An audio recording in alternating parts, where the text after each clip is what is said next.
Hello and welcome to Diverse and Inclusive Leaders, the podcast show where I interview the most inspirational and thought-provoking leaders of today and unearth their unique stories of diversity and inclusion to help inspire, educate and motivate others to make the world a better place.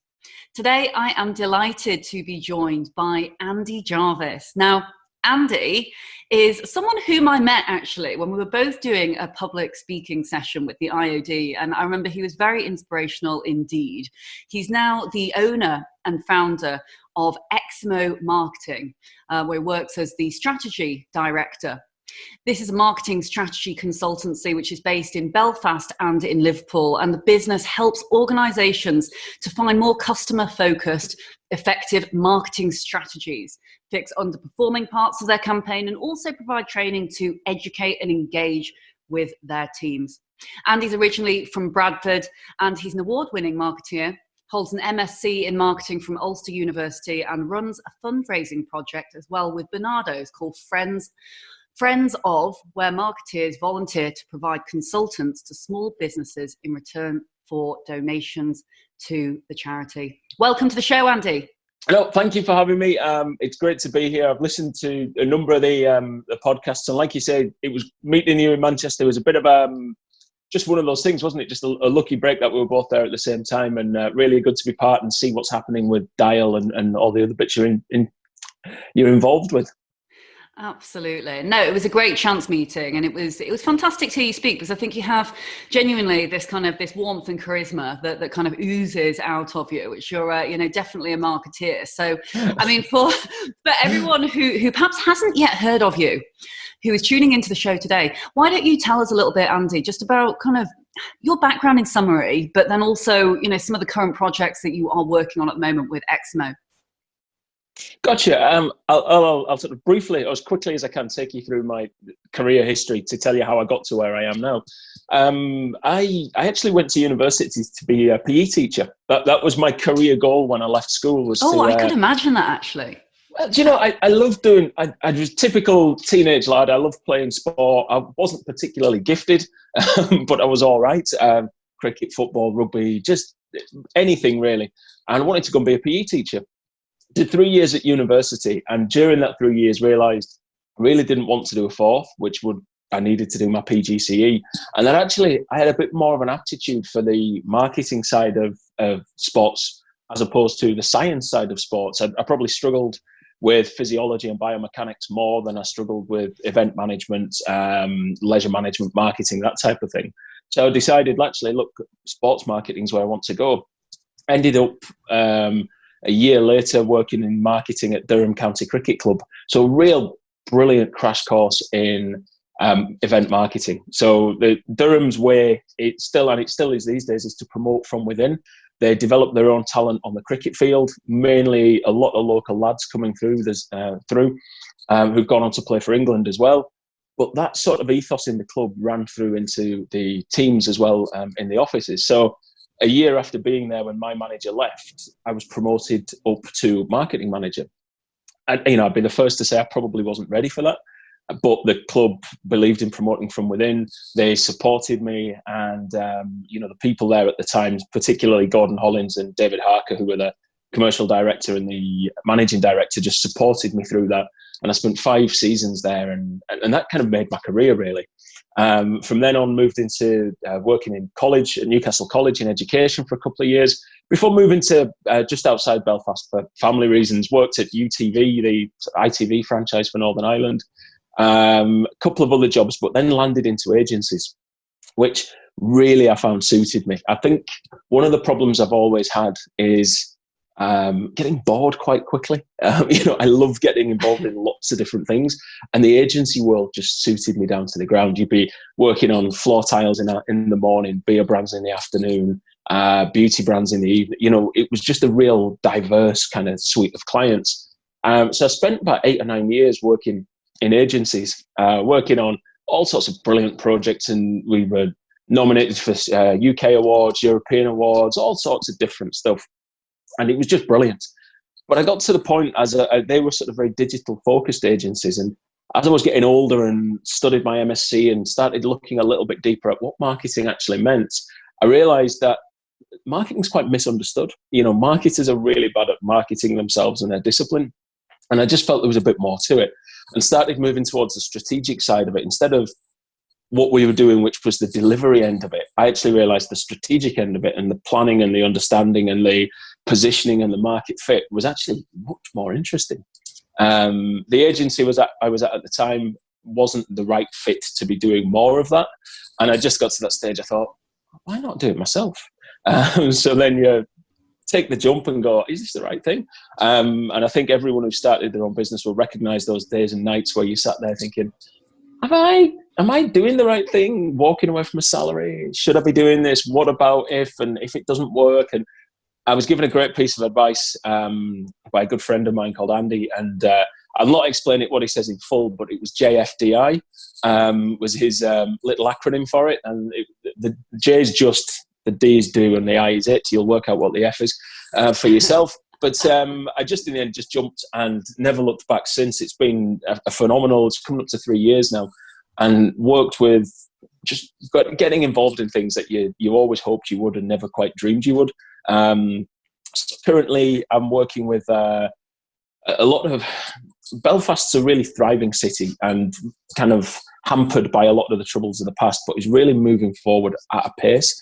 And I'm working with two of the key development areas in Belfast at the minute, independently. So the Cathedral Quarter is one of them. It's kind of the creative, cultural heart of the city. And then I'm working with the Titanic Quarter, which is the old industrial area, which is being revived. And there's a huge master plan there to turn it from an old industrial area into another thriving riverside hub for the city. So working with those two areas on basically setting their marketing strategy, not just for this year, but for the next 3, 5, 10 years, so that they can develop into these sorts of areas that are destinations for Belfast and for people to come to. And I feel really lucky to be involved in sort of the sorts of projects that people are doing that could really transform not just the city, but the whole country of Northern Ireland as the gateway to the country. That's fantastic. So it's kind of brilliant. It's really, I mean, the two projects that you describe here, and they're very, very well-known places, of course. You're kind of looking at how essentially marketing can actually develop those specific communities and start to kind of almost, I guess, gentrify and showcase some of the great things that they are starting to do. Definitely. And there's also two kind of push and pull factors. There's got to be things for people to do. And look, marketing doesn't necessarily do that, but we're taking that message and then taking it out to not just locally, but to the world to let people know that this is happening. But the other secondary factor that's really, Belfast's a very community-driven city. I mean, many cities are. But there's a real drive as well not to leave the local communities behind at the expense of tourists. So there's a real kind of dual purpose to this, to make it feel like the local communities don't get left behind. So it's not just what you might call traditional marketing. There's a whole element of stakeholder engagement and really sort of tapping into the fabric of the city. And that's really, to me, that's what marketing is. It's about tapping into the fabric of whatever it is you're doing and finding a way to communicate it to the right target audiences. That's really all it is. So it's really, I mean, these are brilliant projects to do and really diverse groups of people I'm working with. But they're probably the two most fun I'm involved with at the minute. Excellent. And I love how you describe marketing there, kind of tapping into the fabric of what you're doing. I think that's it's a really interesting way that I've never actually heard marketing be explained. And, you mentioned there, obviously, that the marketing is kind of benefiting the communities. And I know you've mentioned to me before that actually the work you do in marketing can be highly beneficial when it comes to diversity and inclusion. And so I wondered, as a marketeer, what are some of, I don't know, perhaps the most influential examples when it comes to diversity and inclusion really being showcased when it comes to marketing? Sadly for marketing as a discipline generally, a lot of the great examples of diversity and inclusion being showcased are when we get it wrong. So you look, recently there's been two particular examples coming out of the US, and it's not just there where they get it wrong. It happens everywhere. But Peloton the stationary bike company released an ad which was it was ripped to pieces by almost everybody. It showed a very young, attractive woman riding her Peloton bike, which was effectively to make herself look attractive for her other half, for her husband, who would come home and thank her for looking great. And it was just so tone deaf. It wasn't even funny. Gillette had tried to do something else. Gillette had sort of tapped into the subject of toxic masculinity and realised that actually, you know, as a very male-focused product, they had a platform where they could do something about this. And then they released this ad which effectively called all men scumbags. I was going to use a harder word. And basically said that men were the cause of this problem. Now, you can look at how toxic masculinity can be an issue, is an issue, but you look at how you fight it, and I don't think you fight it by being Gillette, trying to sell razors by calling all of your target market idiots. And it was just so badly put together as well. And two examples on the different side of the coin, but I think what they come from is the first example, the Peloton example, and there are many more like that, let's be honest, comes from having a lack of diversity in the teams that are involved in marketing. So I see, when I look at agencies, certainly the bigger agencies in many cities, certainly in London particularly, staffed by, it's a very narrow section of society who work in marketing agencies a lot of the time. I would guess that we over-index as an industry in sort of people from private education. There's a lot of people between the ages of kind of 20 and 45, so quite a young industry. And there's a lot of, as I say, it's quite a narrow bunch of people involved in marketing, advertising, promotion, PR, that type of thing. So I think there's an issue there, and that leads to the Peloton ads. And I think what you see on the other side is that marketers often look at trends and see a way of cashing in, and I think that's what Gillette did. They threw out their marketing playbook of about 40 years, which has made them the most successful razor company on the planet, and decided that actually they should ride this wave of current trend of Me Too, toxic masculinity, and let's jump on it. And actually, that tapping into the fabric of what you're about, that's the important thing. And if you don't tap deeply enough or do it properly, you realize that actually you get it wrong. And I think that's what they did. And those two things happen all the time. Not enough diversity of thought leads you down stupid campaigns, and trying to ride the wave of something popular takes you down a very different way. So we do that a lot in marketing, sadly. But there's a lot of, look, things are changing. Recently, Tesco released multicultural plasters. You could get, which I think is brilliant. Brown. How great is that? How great is that? It's like a problem I never realised I had. I mean, I've got a 10-year-old, so for the last 10 years, I've been wearing plasters with like Disney princesses or dinosaurs and things on. But I remember those. They were brilliant. I remember the Disney ones. They're fantastic. I think I'm going to keep buying them, to be honest with you. But yeah, you see videos of people going, yeah, well, I don't have to wear the big pale plaster on my face anymore. And you just see how these little steps of people going, let's look at, actually, being black is normal. You hear people going, oh, well, we just have normal plasters. And go, well, yeah, but that's not normal for me. So there are changes happening. I just think that we need to work out a way to find the middle ground between not enough diversity of thought and riding the wave of popular. We just need to do it authentically, which sits right in the middle, I think.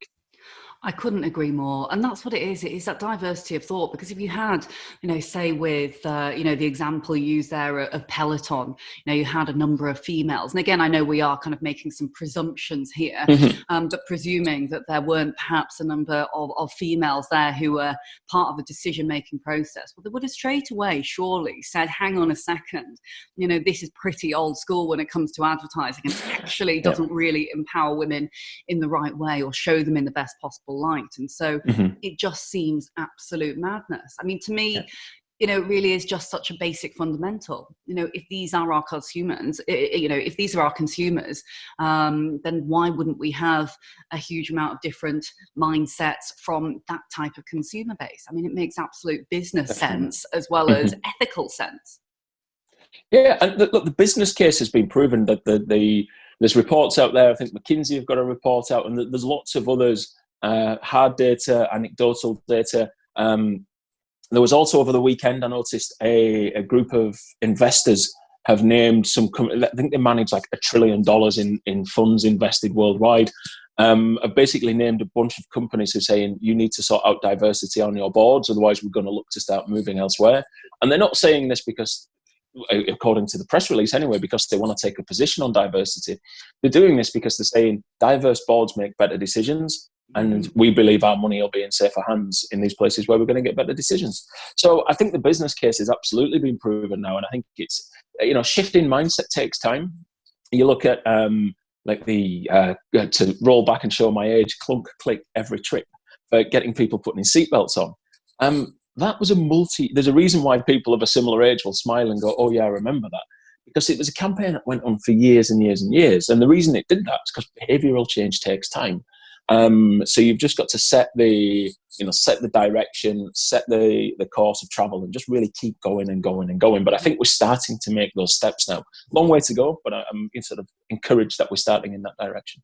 Indeed. And what have been, I guess, some of the biggest trends that you've seen, and would they relate in any way, of course, to, firstly, I suppose, generation and the way and how we were brought up, but obviously you came from, or you grew up in the north, which is also where I grew up in North Yorkshire, and I know that you were from Bradford originally. How was that, and were there kind of any specific trends that you noticed over the years as you started to really become kind of fully fledged in marketing and obviously set up your own business? So I think, looking at how times have changed, first of all, I grew up a mixed race family, and I was brought up by my mum who's white. And you live in Bradford, it's a city with a huge Asian population. I think at the last census, it was about a quarter of the population was from sort of Southeast Asian background, a lot of sort of Northern Indian, Southern Pakistan, that sort of region. A lot of people from in and around there in Bradford. And where was your father from, Andy, if you don't mind me asking? You mentioned it's from the Caribbean. Yes, my dad's from the Caribbean, so sort of a Caribbean background. Big Caribbean community in Bradford. Mainly Dominicans, a lot of Jamaicans, that type of community. So, and I grew up going to the Dominican Association of Bradford on a Friday night with my dad, watching how the old fellas used to dance to sort of the old early dancehall music and things like that. So, I remember standing at a smoky bar, as you did when you were 13 with your dad, probably the sort of thing that would probably get you arrested these days. Stood in a club that's full of old men smoking and drinking, and I'm stood at the bar at 10 o'clock at night drinking a can of Mango Rubicon Exotic. Love it. I can totally picture the young Andy there with his Rubicon, which, by the way, is so delicious. I love Rubicon. Trying to get the shoulder roll going on. Yes. But that's fantastic, though, because you kind of, having, and I'm always so fascinated in people's backgrounds, their family history and things like this. And obviously having a white mother, Caucasian mother and a Jamaican father, and having that kind of that interracial, watching the two different cultures, how did that affect you? And was there, I don't know, anything notable there which you, I guess, brought into your marketing arena? I mean, look, so the family unit, to give you a quick overview of it, I've got two twin brothers who are 13 years older than me, who are, hold on, let me get this right. Technically, I think they'd be called half brothers. So my mum was married twice. So Peter and Jonathan, the two oldest ones, are very tall. They were at the time, they're not anymore, very thin, and both quite very pale and very ginger. And then my mum married again to my dad from the Caribbean, had two boys, me and Paul, who looked very much like brothers. And then sort of single parent family again. So there was four of us brought up by my mum. I saw my dad quite a lot on weekends and things. But I often go a lot of places with my two older brothers, Peter and Jonathan. And, you'd be stood there, I remember, all through my childhood. And it even happens now. I'm like, oh, this is my brother. And people look at him and go, nah, he's not your brother. You're like, no, he really is. But what you kind of, that sort of sets you on a certain course in life when you look at sort of challenging convention, which I do, quite a lot of the time. And I think it's now a part of me, is that where I see things, conventional things or things that maybe are just received wisdom, I love to challenge them. And I think that really brings it into when we're doing as a sort of to jump from that into marketing, when I look at doing strategic work with clients, I challenge them a lot of the time on why is this done this way, and why do you think that is the case, and why are you only targeting these groups of people? Because that challenging the convention, it's amazing how quickly people fall back into, oh yeah, that's just what we do. You know, people take the path of least resistance. Marketing teams are busy. Business organizations haven't really recovered in size since the crash, 2007, 2008. You go back into teams now, and marketing teams aren't as big as they used to be.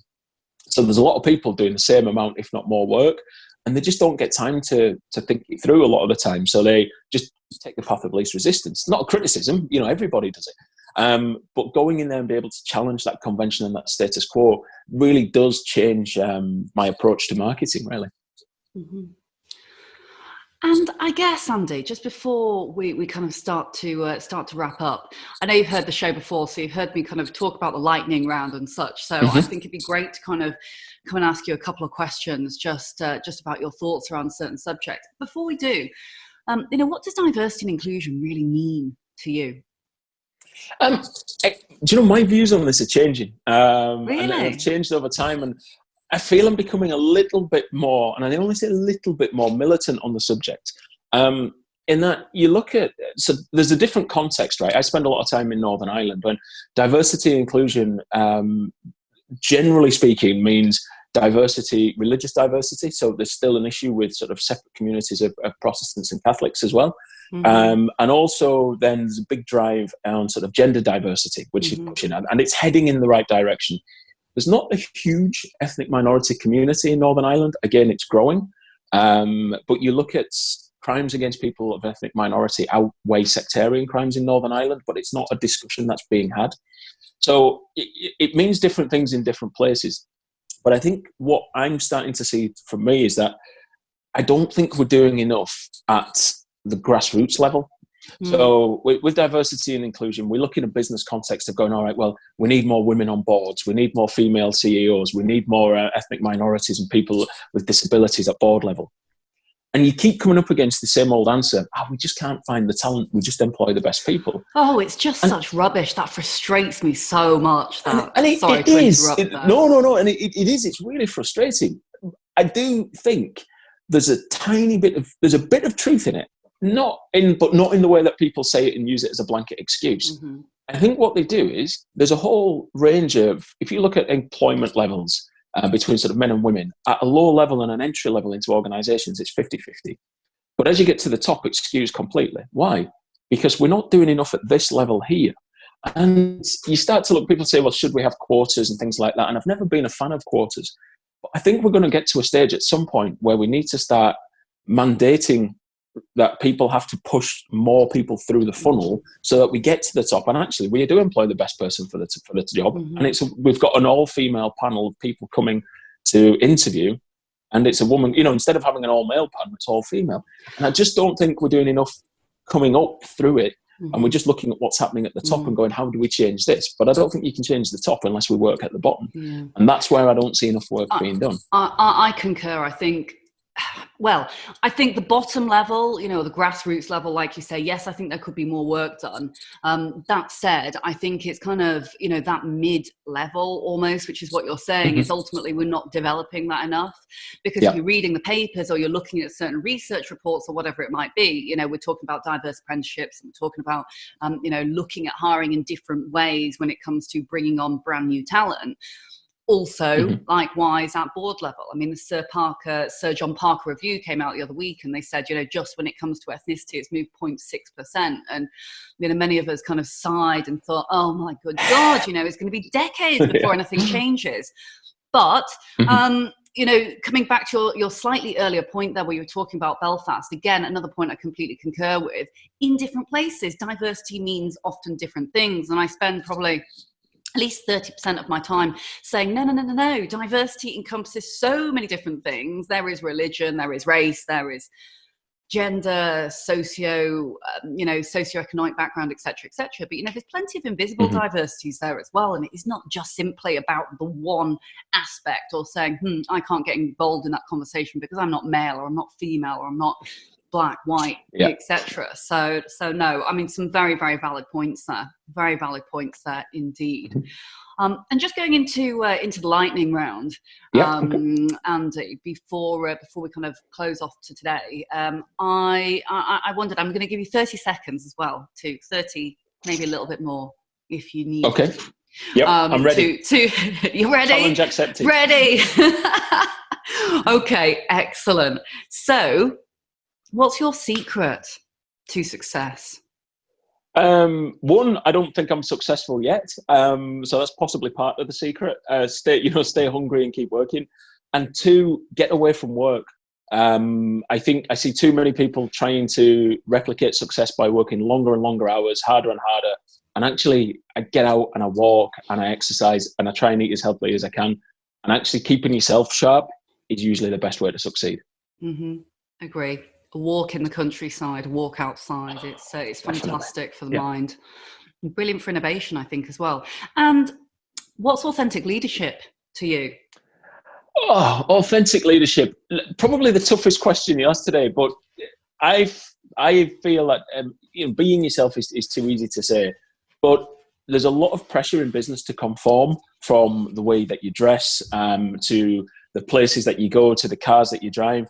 And I think non-conformity is, but being authentic to yourself. But that strength to be able to say, I'm going to continue to be me instead of a clone of somebody else, is probably the best way to stick to being an authentic leader, which is really, really tough to do, having spent years of trying to conform. So I know the struggles. I know exactly how you feel. You're almost like a chameleon, aren't you? Certainly in younger years, I remember. No, because we all want to fit in, we all want to belong, and so we almost adapt to suit that specific environment. And so I think, well, like you say, actually being completely authentic without sounding too cheesy, it's actually quite hard work sometimes, because we need to remind ourselves that it's fine. I remember spending a fortune on a credit card in my 20s to dress in the same sort of outfits as other people in the office I worked in, and then spending years trying to manage that debt that I'd built up. And I look back now and go, why would you do that? But in my 20s, when you're trying to grow through this, it seems perfectly the right thing to do. So I'll not maybe be making that mistake again. And I guess finally, then, and on that note, perhaps, and you can have longer than 30 seconds for this one if you would like, but is there any advice that you would give to your younger self, to young Andy as he was growing up, if you could go back in time? Probably two bits of advice is, number one, be patient. There's always somebody you went to school with, went to university with, who, 2 years out of university, do you see someone say, he's earning 100K. What? And you feel like you failed because you've not done that. But actually, just be patient, right? Set your course and head in your direction, because it's your life, and do what you want to do. And the other bit of advice I would give is that, the whole world isn't against you. There's a number of people out there who've had my back, who've supported me, who've been great help to me and guided me, advised me. But I spent a lot of my time, certainly in my younger days, that whole, trying to prove the world wrong, but actually turned into trying to fight the whole world a lot of the time. And you spend a lot of energy, and a lot of negativity comes out of that. But stay positive, stay patient, and you'll get there. That's probably the two bits of advice I give. Maybe it was that three. Who knows? No, that's brilliant advice. Thank you ever so much, Andy. And I mean, it's interesting, actually, just to add on to what you've said there. I mean, that really resonates with me a huge amount. And I think, again, probably does with many people, when we grow up, whether it be kind of childhood or early adulthood, as we get our first jobs, really trying to, almost fit in and conform. But not only that, I think that that mindset of, it's me against the world. Mm-hmm. Actually, if you ride the crest of the wave and go with it, and in your mind you don't think the world's against you, things can change really quite substantially. And I think there's probably a little bit of, the 80s and being brought up in the 80s coming out of me there. And that one of the bits of advice you always got as a black kid growing up in the 80s was that you had to be better than everybody else. And that wasn't from an arrogance point of view. It was the fact that there was an understanding from your parents and from some of your teachers as well, that if you went into a situation and there was two people and one of them was white and one of them was black, you probably weren't going to succeed unless you were better than that person. So that was just standard advice that kids of my age and my colour were given, was that, if you wanted to be get into the mix with everything, then you needed to be a little bit better than everybody else. And I think one of the reasons I was quite sporty, and I think one of the reasons that certainly people from Caribbean and African backgrounds over-index in sports, is that sport is a very level playing field, in that you will pick, because there's a very clear trajectory between starting the game and ending the game and winning and losing, and it's a very clear and short sight. So you don't have to look at making a decision now for 4 years' time. You make a decision now for 90 minutes' time, or for 20 overs' time, or whatever it's going to be. So it's a real level playing field, and that very few people, yes, you do get those racial abuse and things like that on the field, but actually if you were good, you played, and that was it. And I think that's maybe one of the reasons why black people over-indexed in sport and less so in business, where people just look at you and you're like, you know what, I'll take a decision because that person looks like me, or I know his dad, or he went to the same school. Or you had to be so much better to get into those discussions earlier on. That is fascinating. And despite the colour that you are, I guess, playing on the football field or whichever sporting field it might be, actually, what a brilliant way to be able to prove people wrong, because the proof is in the pudding, isn't it? The proof is in the score. And if you win, exactly. It's kind of it's a brilliant moment, I guess, for you to turn around and kind of actually feel fantastic and kind of give a bit of a, F you, I guess, to those. Point up at the scoreboard. Look at that. Yeah. Exactly. Well, thank you ever so much, Andy, for being on the show. It's been really quite enlightening. I've loved hearing about how marketing can actually really change the face of diversity and inclusion. So thank you. Okay. Brilliant. Thanks for having me. It's been great fun. You're most welcome. And as a quick summary, as I usually do at the end of the podcast shows, I think there's plenty for those to learn. Either, if you're aspiring for a career in marketing, or whether you are in marketing already, actually having really diverse mindsets around the boardroom table or around the innovation table is going to be absolutely critical, not only when it comes to business, but when it comes to innovation and really understanding the customers. I think some of the examples which hopefully listeners will go away and have a look at, which I certainly will do, when it comes to the plasters actually at Tesco, which I think is a brilliant one, but also about the Pellon bike and Gillette as well. So when marketing can go wrong, and again, it all relates to diversity and inclusion and to the customer base. As always, if you've been affected by anything from today's show, or you'd like to get in touch with Andy to chat with him about marketing, whether it even be about growing up in Bradford and multicultural, international backgrounds and relationships, please do reach out to him. He's on LinkedIn, he's on Twitter, he is on probably Instagram, I'm guessing as well, Andy. And also all of the details from today's show, as ever, will be on the website. So I'll put all of the show notes in there for you today as well. Visit www.dialglobal.org/podcast. And I'll look forward to speaking with you and hearing from you next week. My name's Leila Mackenzie-Dellis, and you've been listening to the Diverse and Inclusive Leaders podcast show, brought to you by Dial Global. Take care and see you next week. Thank you so much for watching the Diverse and Inclusive Leaders podcast. Please do feel free to hit the like button below, or if you'd like to receive future notifications, do ping the notification bell here at the side. If you're interested in the audio version only, you can find it on the following streaming platforms. Any extra info and descriptions will be in the links below. Look forward to seeing you soon.